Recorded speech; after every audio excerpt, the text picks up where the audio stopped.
Hello, beautiful friends. My name is Brittany. Welcome back or welcome to Rescues and Reads. So we are now approaching that holiday season and I'm sure we are getting our wish lists ready. So I thought it would be fun to kind of sit here and chit chat about some things that are on my bookish wish list. That's hard to say, bookish wish list. So I'm not really going to be talking about like normal standard books that you can easily go out and find at a reasonable price somewhere on Amazon or Pango or things of that nature. I'm primarily going to be talking about maybe harder to find books or books that might be a little bit more pricey that I wouldn't necessarily go out and immediately purchase if it were to cross my path. Things that I might feel a little bit more guilty about purchasing for myself. So primarily special editions of books. That's primarily what's on this wish list. And I do have a couple of bookish related items. I'm not typically somebody that likes to receive bookish items just because I don't like clutter. I'm a very neat and organized person. And if I have something coming into my home, I want it to be something that I know I'm going to be able to use frequently or something that's going to bring me joy, as Marie Kondo would say. So there's not very many like bookish related items that I find myself wanting, but there are a couple of little things on this wish list. So these are just a couple things I have on my wish list for Santa. So when I was first thinking about making this video, one of the first things that popped to my mind were the 20th anniversary house editions of the Harry Potter books. If you're not familiar, over the past couple of years on the anniversaries of their original releases, Bloomsbury was releasing house editions in both hardcover and paperback of the Harry Potter books.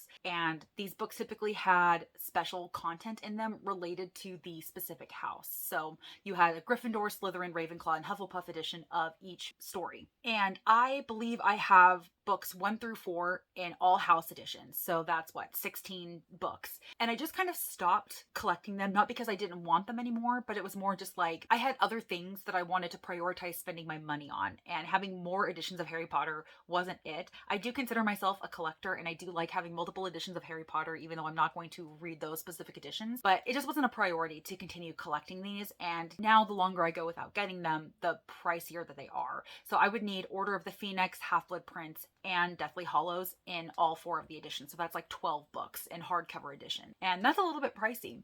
So if Santa were to bring me some books, those would definitely be on my list this year. Some other books that I am definitely eyeing are the Seasons editions of classics. Now, I am not a classics reader at all. I don't feel like I appreciate them the way that other people appreciate them. When I'm reading them, I don't get this sense of awe and wonder about how amazing they are, and I don't even fully understand why they're considered classics. Let's just say I'm an uncultured swine. But I do try to read at least one classic a year. And I'm always struggling to find classics in beautiful editions that have most to all of the classics that I want to read. Like some editions have some of the classics and some editions have others, but I never can find like one cohesive set. But one set that's come close are the Seasons editions. Now, I don't know if these are still being released. Like, I don't know if they're still going to continue releasing classics in this edition or if they've already released all the ones that they are going to. But I do want to get all of the ones that have been released. I do have a couple on my shelves now. I absolutely love them. They are super beautiful. There are definitely several still out there that I want to get, but because they're limited edition, if I didn't get them when they were released, they're likely going to be on the pricier side now. I also really love the Chiltern classic editions. I just find they're beautiful. They have foiled edges, they have foiled covers, and they're just so small and pretty. This is the Chiltern edition of the Pictures of Dorian Gray by Oscar Wilde, so you can kind of see the foil on there and you can just kind of see how beautiful the cover is. It's super small and compact, and I just really enjoyed my reading experience with this little cute tiny edition. So more Chiltern, more Seasons editions of classics would definitely be on my wish list. Let's go ahead and talk about Fairy Loot. Fairy Loot produces some of the most beautiful editions of books I've ever seen, and there have definitely been a handful that I have missed out on. The first one would be Forging Silver into Stars by Bridget Kemmerer. So this is a spin-off series from her Curse Breakers trilogy. I have not yet finished that trilogy, but I intend to in 2023. And so when I saw that Fairy Loot was going to have a special edition of this, I wanted to have it for when I was ready to start that series, but it sold out before it got to general sale. So all of the subscribers of Fairy Loot ended up taking these editions. And I just think that this is stunning. It's got this beautiful white cover with teal accents and like teal end pages, and it's just flippin' beautiful. It's definitely available on like secondhand sites like Mercari and possibly Pango, and the prices aren't necessarily outrageous, but there's still more that I'm willing to just go out and spend on myself at any given time. It's just not a priority to buy. And so this is definitely at the top of my list. Like if Santa were going to bring me a special edition, this is definitely one I would love to see under the Christmas tree. Another Fairy Loot edition that I would like to have are actually the Scythe special editions that they did of the entire series. I saw them and I really liked them, but I didn't jump on them. Scythe, I enjoyed the series overall. It's not my favorite series, but I had a good time while reading it. And when they came out, it just wasn't something that I was financially willing to invest in at the time. And now I kind of regret it. I kind of wish that I had, just because I did really enjoy the series. I would like to have those beautiful books on my shelves. It's just kind of an aesthetic thing, you know, just beautiful special editions that I absolutely don't need whatsoever. Let's clarify, this wish list is not about need in any way, shape, or form. This is purely about want. And that Fairy Loot Scythe set is definitely one that I would want. One of them that recently came out was The Diviners by Libba Bray. This is probably the one that I'm kicking myself on the most because I really like the Diviners series by Libba Bray. I have read 3 of the 4 books. I still need to finish the series, which I do plan on doing next year. And one of the main reasons it would have been really, really nice to get my hands on this series is because all of the other editions don't match each other. And it doesn't really bother me all that much. It honestly doesn't. But the set itself is just beautiful. It's cohesive. It's wonderful colors. I love the way that it looks, and it's something I should have jumped on when it was released. But again, it's coming at another time when I'm thinking, okay, I already have these books on my shelves. Do I really need the special edition set? Is it financially feasible for me to get this set? Is it a priority? And at the time, it just wasn't. And so I had to pass on it. And now, of course, I'm looking back and I'm like, oh, I should have nabbed that set because now it's going for hundreds of dollars on these secondhand sites. And this is definitely something that I would need Santa to go ahead and bring me if I were to ever get my hands on it, because I don't know if I'm ever going to shell out $200 to $300 to get this set sent to me. So this is one I missed out on that I am kicking myself for. Next is the 5th anniversary edition of If We Were Villains by ML Rio. This is a stunning hardcover edition that was recently released to obviously commemorate the 5th anniversary of the releasing of this book. If We Were Villains is probably one of my favorite dark academia books of all time. It is like the bar that I set all other dark academia books at, and it was actually the very first one that I had ever read. And so the bar is set pretty high for me in terms of dark academia. And so when I saw that they were releasing this 5th anniversary edition, I was just like, yes, I want it. So I believe that this is a UK special edition. And so like I find it on Waterstones and Book Depository and things like that, but not necessarily on US Amazon. And so that's why I'm kind of putting it here, is because I would actually have to go and possibly pay higher prices to get the UK edition shipped here. It's not astronomically priced at all. It's like $20 something. So I could easily probably go out and get it for myself. But this would be another nice little one for Santa to leave under the Christmas tree, especially since, you know, I already have an edition of If We Were Villains. This would just be completely extra and unnecessary, but it's beautiful and it's one of my favorite dark academia books, possibly one of my favorite books ever. I would need to reread it, I think, to cement that spot in my top books of all time. But this book definitely means a lot to me, and I would love to have this special edition. I also would like to get the Illumicrate editions of The Wicked King and Queen of Nothing by Holly Black. I already have The Cruel Prince in this stunning Illumicrate edition that was sent to me in this Cruel Prince box, and I ended up missing out on The Wicked King and Queen of Nothing, and I don't remember the reason. I don't remember if it sold out before I could get to it, or if it was something that I just couldn't afford at the time, or whatever the reason, but I don't have The Queen of Nothing and I don't have The Wicked King, so I don't have anything to match this stunning, beautiful edition, and I would really like to have the complete set. So that is another thing I have on my bookish wish list. The final Illumicrate edition I think I would love to snag is The Empire of the Vampire by J. Kristoff. This is one of the most beautiful books that I've ever seen. It was sent in one of their monthly subscription boxes, and as soon as I saw it, I about cried at the fact that I was not subscribed to Illumicrate at this point in time so that I could have that book, because it is beautiful. It is gorgeous. I love it so much. It is probably the best one that I've seen of all the many editions of Empire of the Vampire. I did read that. I did really enjoy it and plan on continuing in the series. And so this is one that I would love to have on my shelves as I continue. I do have the other Illumicrate editions of the Nevernight series by J. Kristoff. And so I feel like this would be a nice complementary edition to add to my shelves. So if I can find it somewhere at some point for a decent price, this is probably one I would prioritize over the others because it is just absolutely stunning. A book has no right to be this stunning. So this next one is probably going to be a really weird ask, but I would like matching hardcover editions of the Grant County series by Karen Slaughter. So these are the first 2 books in the series. You have Blindsided and you have Kiss Cut. As you can see, they are slightly different in height, but for the most part, they're pretty comparable. Then you get to the third and it is teeny tiny. So these are the first 3 books and they're 3 different sizes.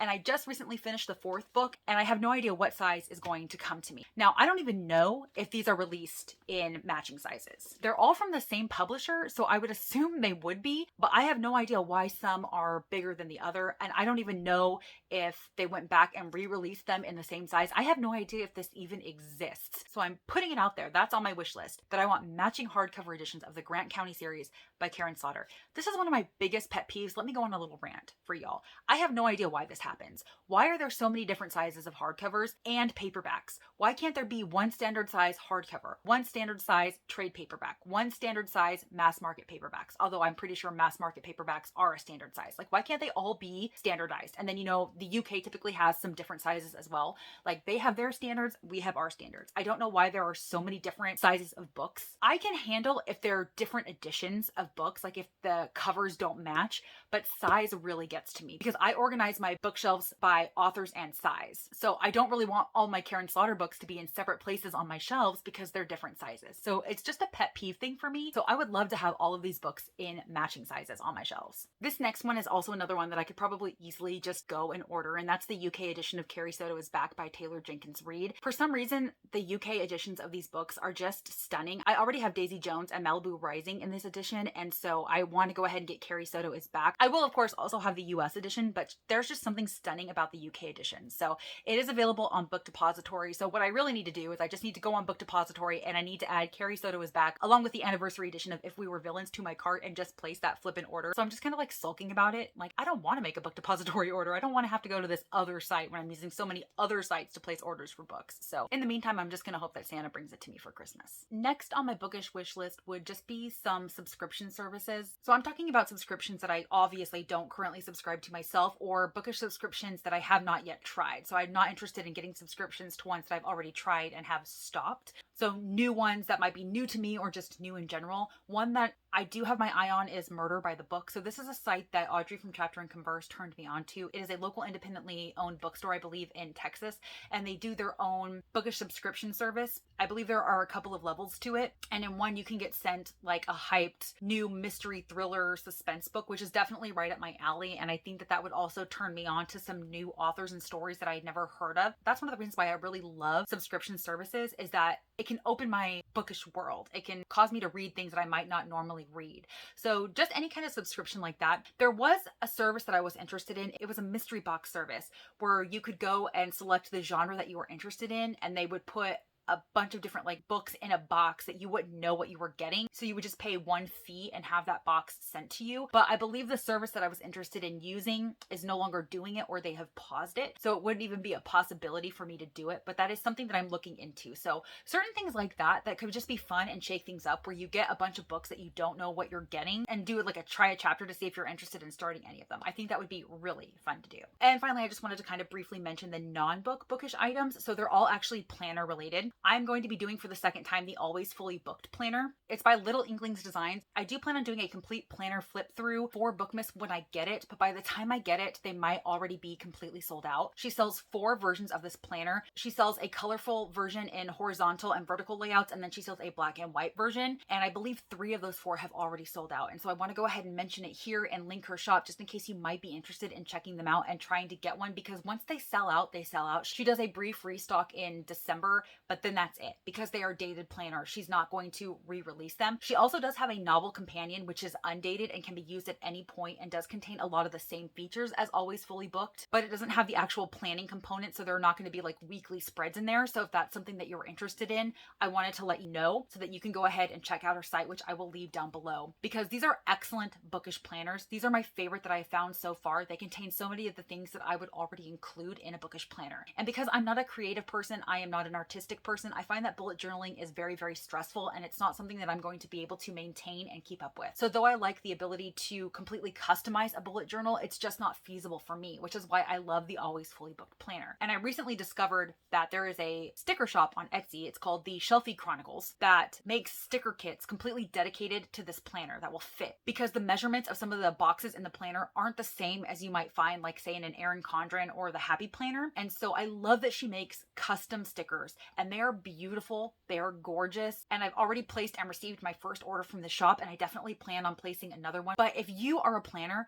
if you love planning with stickers, whether or not you have Always Fully Booked or not, she doesn't just make Always Fully Booked. That is just what attracted me to her shop. She does have stickers that will fit the normal standard planners that you would typically see, like the Erin Condren, like the Happy Planner. So I would definitely recommend checking her out because they are phenomenal. I love the themes that she does. They're beautiful. She has little sticker kits that you can purchase that come with different things that you can use. And so like I said, I'm already obsessed. And so that's why these are on my wish list, because I already have a cart full of more stickers that I want to place.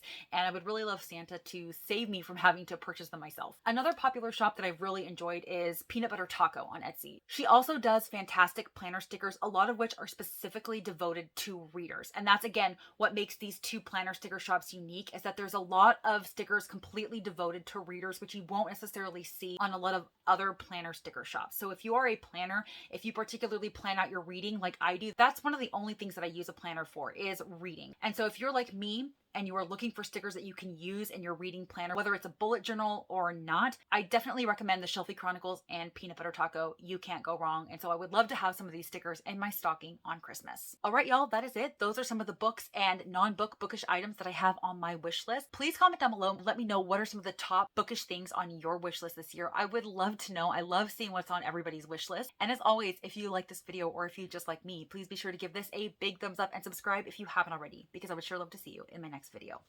Bye, guys. It's cold outside, but the fire keeps us warm. We can spend the night underneath the mistletoe. And I've gotten you a present that I put under the tree.